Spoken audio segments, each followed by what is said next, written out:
Hello, and thank you for joining us today. I'm Paula, the founder and director of Exam Officers and Data Solutions Limited, and I'm delighted today to be joined by Daniel Walton-Smith, and we're talking AI in education and the use of AI in assessments and data.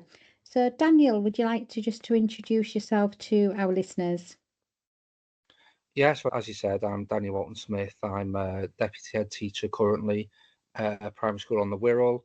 I've been on a senior leadership team at a couple of primary schools prior, and I've always found myself in that kind of assessment data role. So that's kind of the crux of my work. But obviously, anyone who's in a senior leadership team at school know that your job is kind of a never-ending list of things to do, really. But curriculum and assessment are my kind of main areas really that I focus on.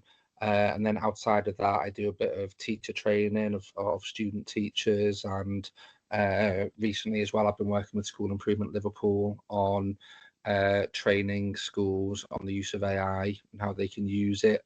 And as a result of that, a couple of schools asked me to go in and do kind of follow up training specifically with their schools. So yeah, that's me in a nutshell. Fantastic. That sounds really exciting. I know you did a blog for us on AI and its use within assessment, and we got some really great feedback and some really great interaction with that. As we know, AI is changing quickly. So, what's changed since the blog?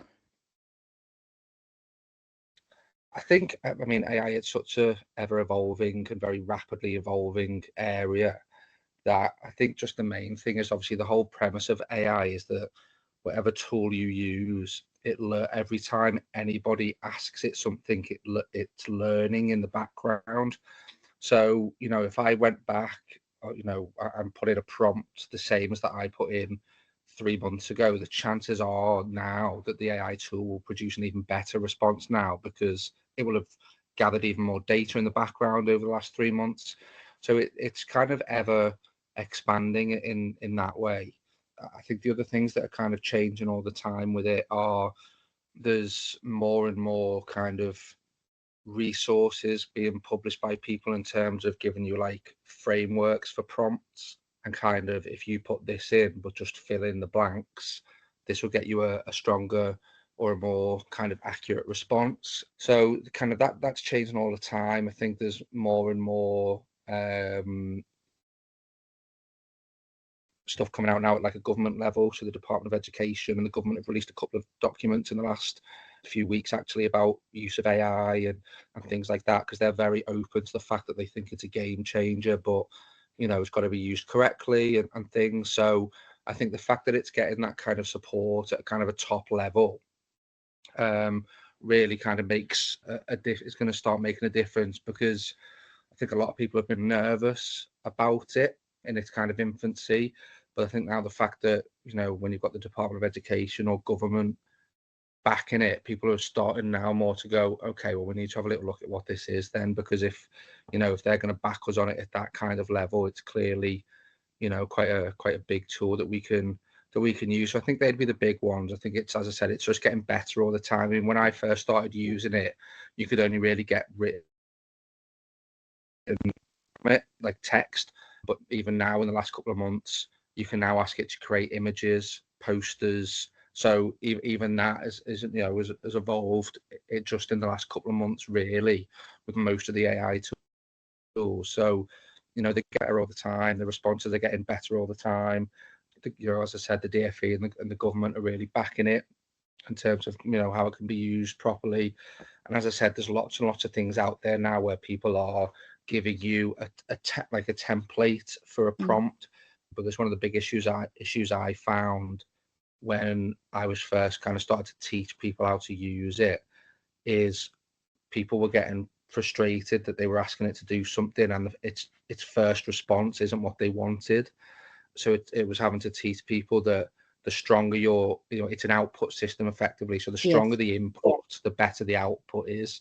So people were given very generic inputs and then wondering why the output wasn't as focused or specific enough as they wanted. So I think people are starting to get to grips with that element of it as well. So yeah, it's evolving and changing all the time, and I think it was going to accelerate and escalate even more in the next 1 to 3 years, particularly in education. Yeah, that's really interesting. I mean, as a business owner, I've done a lot of workshops and webinars recently on the use of AI within business. And literally, I can go in an AI tool, give it some prompts, and suddenly I've got an 18-page business plan. And yes, it still needs tweaking, it still needs adapting, but I've got a framework to build a business plan on. And there are a lot of tools out there now. And one thing I'm finding is, a certain AI tool might be better for doing that, say your images, while another AI tool might be better at the Word document creation. So I think it's playing around as well and finding that tool that works for what you want at that time. Yeah, definitely. And there's been a few, and there's more and more of them really seem to be popping up by the week. But there's a few, obviously, companies now who've kind of jumped on it, certainly in terms of education, and made a site where their website has an AI tool built in, and they're selling it as our AI tool is like education specific. So it's been Right, okay. trained a lot on education.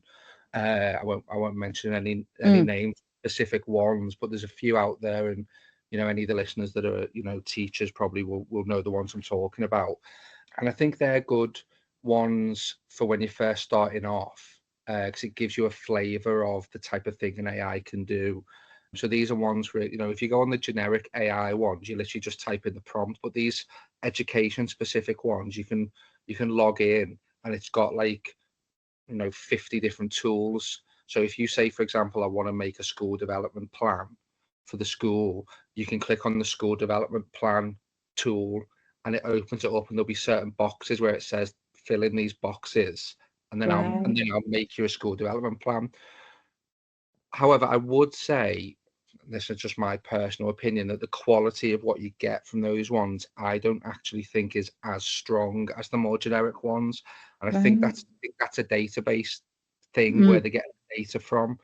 The ones that are just education specific and have been set up as little companies and things will only have a more limited kind of back database of where they're getting the information from. Whereas your bigger AI tools, the ones that are kind of global, you might need to put in more of a prompt. You might need to yeah. tell it how you want it set out, and this, that, and the other.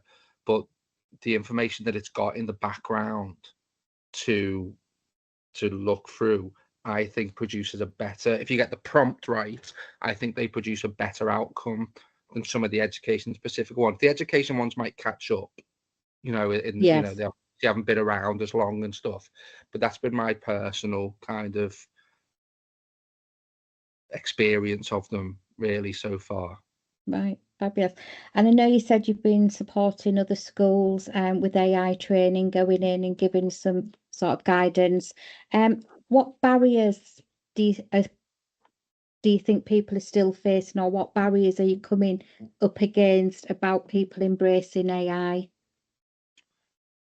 A couple of, as I said, I think that the first one is there's always potentially, and maybe there always will be, there's a chunk of people that are still quite anti it, Mm, uh, and negative towards it, whether they think that it's too far now, and it's I hear people saying things like, oh, it's gonna cost people jobs and all this kind of thing.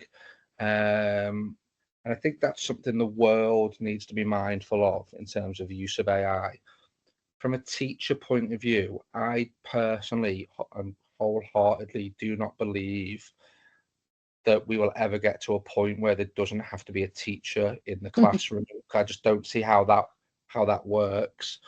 That's not to say that I think teachers won't use it more and more in terms of the way they set up their classroom and things like that, and the job will evolve in the next decade, probably. I imagine there'll be cohorts of, qualified teachers in 2035 that won't believe that we ever had to teach the way we teach now in 2025. But that's not dissimilar to, you know, even things since I've been involved in yes. education in the last 15 years. I go back to when I started, and there were things then where teachers were like, well, we used to do this, and we used to have to do it like this. So, things evolve all the time. So I think there's still those people who are skeptical of it, and think, I still get a buzz off. Those are the type of people who are like, oh, I haven't even looked at it. I'm not interested. And then when I've been in and gone, well, let me just show you this. And when you do it and the prompt starts writing on the screen, I just look at the reaction, and you see those people looking, going like, oh my God, like, that's just done something in literally 20 seconds that would have taken me 2 hours. And an evening when somebody's been at work all day as well. Yeah, exactly. So it's trying to change those mindsets. And I still think it'll be like, there'll always be a difference. As I said, I think in 5 years' time, there'll be some teachers that are doing 80% of their job using AI, and there'll still be those ones who are only using it when they really need to. But that's like most things in education. But I've seen lots of, fads and things that have come in education since I started working in it, and people are like, this is going to be the next new thing. And I've always been someone who tried to get on board with these new things quite quickly and check them out. And a few of them straight away, I was like, no, I don't see this really lasting the pace. And some of those things I've been right about, they've kind of died out now and never really hit the heights they thought. But as soon as I saw AI for the first time, I literally remember sitting there thinking, my work life is never going to be the same again. Because I can honestly say I probably use AI for 75% of the stuff that I would say that I do in school. As you said before, in terms of the business plan example, the other kind of criticism people have is they'll say like, oh, well, it still needs tweaking and it still needs adapting, or that type of thing. And I'm like, well, but that would have been the case even if you'd made it from scratch yourself. Yes. Probably no one gets something right first time. Yeah. Or people have said to me like, oh, I asked it to do this and it didn't quite do what I wanted it to do. And I'm like, well, that's fine, because the beauty of it is you read the response, and if you want to go back to it with a kind of can you tweak this or change that paragraph or whatever you want, and it'll just do it. Because people will say like, it's not very, it might not be accurate enough, or it might make mistakes. It does make the odd mistake sometimes and things like that. But my response to that is always, so does if you ask a human to do it, the human will probably make a mistake. In fact, I'd wager a bet the human would make more mistakes than the computer, 9 times out of 10. I think it's just people getting used to it. I think the fact that it's still quite new is still putting some people off. And I think people just need proper training in it. I think if people are shown it properly, and I don't just mean a quick 5 minutes, this is how you type a prompt. That's not going to be enough if we want people to use it properly. People need to be taught about, the accuracy of your input and what you put in and exactly what you want it to do. And people need to be taught that, okay, if the first response isn't what you wanted, you just go back to it. It's like having I always describe it to people when I'm describing it the first time, it's like having your own personal assistant that's not a human. So the same way you might say to a PA, can you go and do this for me? And they might bring it back and you might read it and go, can you just tweak this and change that and give it back to them? You're just doing that, but you're doing it with a computer rather than a human. It's that part of it, really. So I think it's that, making sure that what it produces is valid and accurate, and it still needs to have that personal approach. We don't want everything in the world to become robotic. So it's getting those little things right. So I think I'd say they're the kind of issues and kind of limitations with it, but I think there are ways around all of them and to ensure you use it properly. That's really interesting. I've still got my last school report, and it is a few years ago now, and it's all handwritten. So every single subject a teacher's gone in, and it's all different coloured pen. And there's one word where teachers wrote it wrong, so they've just put a line through it and continued writing. Can you just imagine that with teachers' workloads now, having to do that for every student? Just incredible, incredible. So I know we've touched on it briefly about, doing the right prompts, having the right tool. If you could put it down to your top 5 tips to get the best out of AI, what would be your top 5 tips? I think the first one would be to start small with something. If you've not used it at all, kind of try and do quite a simple thing with it first, just so you can get into that rhythm of kind of how it responds and how it works, and just have a bit of a play with, ask it to do ask it to do the same thing kind of 5 times, but slightly change your prompt slightly each time and just compare the difference. And then you start to learn the type of things that you need to kind of tell it in order to get, the better output, the better responses from it. So I think that'd be one of my first tips with it. I think the second one is kind of start to think about how you can use it to save time on kind of what I would describe as like the boring stuff. So the admin and that kind of thing, the things that, that teachers do kind of complain about having to do. I think a lot of teachers are very much used to planning a lesson, teaching a lesson, marking a lesson. And even though AI can help on bits of that, I think it's the other parts of the job like risk assessments and, SEN support plans and these type of admin-y type things, policies, this type of stuff, which are the add-ons to your normal day-to-day bread and butter of teaching. So try and look at how you can use it, for them, and you'll start to see kind of the benefit of, of how much time it could save you. Even if you said, because I know some people who are like, I don't want to use it to plan my lessons because I want to have complete control over that, and I get that. So it's like, okay, but to free up your time then to focus more on your planning, get it to do the other admin bits that, it can really save you. Like I said, I'm not exaggerating when I would say AI probably saves me easily a day's worth of work a week, easily. Wow. So, if you get it right and you use it right. So that'd be another one. I think my next tip would probably be, and some of the government documents just released are worth a read in terms of this, about just making sure that you stay in ethical and safe with it. So if you're going to put, data into it, for example, or people's details, needs to be really mindful of that. But there are obviously, ways around it in terms of, anonymizing data, or if you are going to put in a set of data that it only has, for example, a first name, it hasn't got the kid's whole name in it, or things like this. And part of that as well is making sure schools get their AI policy right. Okay. And make sure that that's shared with parents so that you make it very clear that you are using AI for some things. And I think my tip with that for most schools would be to get the AI policy out there to parents, get it on your website so no one can say that they didn't have access to it, and very much having an opt-out policy. So basically, unless we hear from you, because you might get the odd parents, I haven't done yet, but I imagine at some point I will. There will be some parents that say, I do not want any of my child's information being inputted into, an Right. AI tool, for example. I think it's one of those things that if you make people opt out, not that many people will care strongly enough to opt out.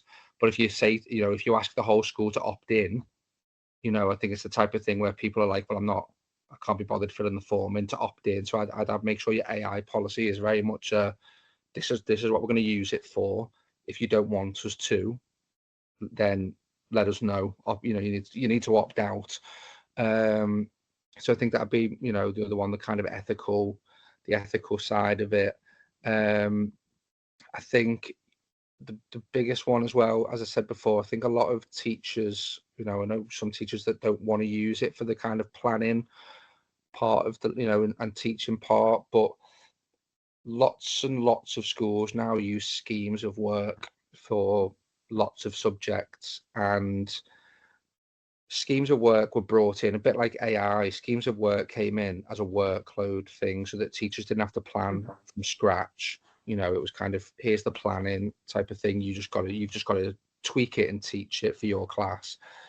And everyone was happy with that at first, but then now, as schemes have now been around for a few years, I hear lots of teachers now moaning about schemes to say, well, they're not personal enough, and they don't know, my class's data doesn't fit with what's in the scheme and what I need to teach them and all this kind of stuff. But this is where I think using a scheme and AI together can be the perfect solution for that. If you put some schemes give you individual lesson plans, some schemes give you like more of a medium, what we used to call back in the day, a medium term plan for a unit or a topic. If you put them into AI, but then tell it the specifics about your class. So for example, here's the lesson out the scheme, put it into AI and literally type in, I'm going to teach this lesson for my year 5 class with 29 kids. 2 of the kids have got ADHD. 1 kid has got a support plan, which you can also attach into the AI so it can read the support plan. I've only got 45 minutes to teach this lesson, and also, I gave my class a test last week and they struggled with this question. And basically say to it, can you tweak this lesson plan from the scheme to take on board that information about the class and that kid's support plan and the fact that my class needs to practice a little bit of this, and it will personalize it for you. So then you're still following the scheme, because I think teachers sometimes are scared to be like, well, I've got to follow the scheme because SLT said we've got to follow the scheme and that type of thing. You're still following it. You've just adapted it. And rather than having to do all that adapting and planning yourself from scratch, which would take time, the AI will do it for you. If there's a resource for that lesson, attach the resource and say, can you tweak this resource for a kid with this learning disability or this learning need? And it'll give you, a similar one, but there you go, you've got something adapted now for that kid, so you can then make the scheme personalized to your scheme. So I think trying to use it kind of in that way would be another top tip. I think, how many is that have I done now? Is that I think 4? that's 4. One more. And what else would I say? I think I think whatever you do with it, even the, because I know schools now that use it for things like writing newsletters or writing letters to parents or this type of thing, which, as I said before, is great. But a bit like you said with the business plan, use it as a framework, but then still make sure that when someone reads it, because I see things now on social media, I see lots of kind of posts on LinkedIn and things like that, and you can tell reading them that that's been completely AI generated. So I think it's use it, but don't make, if someone goes onto your website and looks at all your policies and documents, are they going to look at it and go, that's all It's AI got emojis in it. Yeah, exactly. Just like, as that, you can tell that's all been AI generated. So I think it's use it, but you've got to make it personable still. Yes. So, for you, for yourself or the school or the business or whatever it is. Yeah. So I think they'd be my top 5. Brilliant. I think it's really fascinating, and I think it is exciting to see, how it continues to develop and how it continues to support us in our everyday life as well as in our professional or business life. Well, thank you so much for joining us today, Daniel. And I know if people want to connect with you, you're on LinkedIn, or if they do want to get in touch, I'm happy for them to fill in the contact form on our website, and I can pass on their details to you if they want to have a catch up or get in touch about you providing any AI training to their school or their trust. Yeah, absolutely. That'd be fantastic. Well, thank you again for joining us, and I hope everybody found that really quite fascinating.